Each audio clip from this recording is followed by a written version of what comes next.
But I don't sleep enough without you, and I can't eat enough without you. If you don't speak, does that mean we're through? Don't like sneaky shit that you do. On va utiliser la récompense pour lui apprendre tout un tas de choses. Donc ça peut être un post-it, ça peut être ça, une baguette.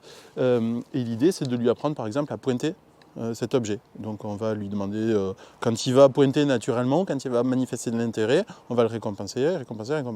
On va lui demander ensuite de tenir de plus en plus longtemps, ou d'appuyer, d'effectuer une pression.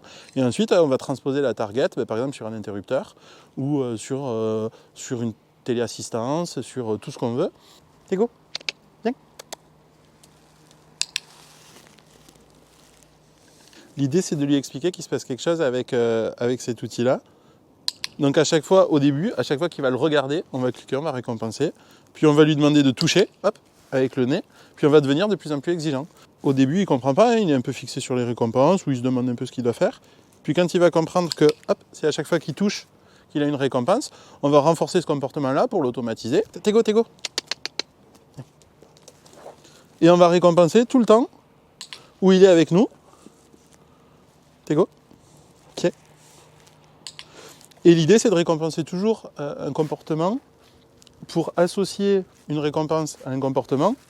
Et c'est ça qui lui donne envie de reproduire le comportement.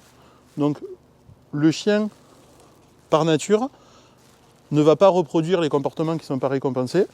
Et au contraire, il va favoriser la répétition de comportements qui provoquent une récompense.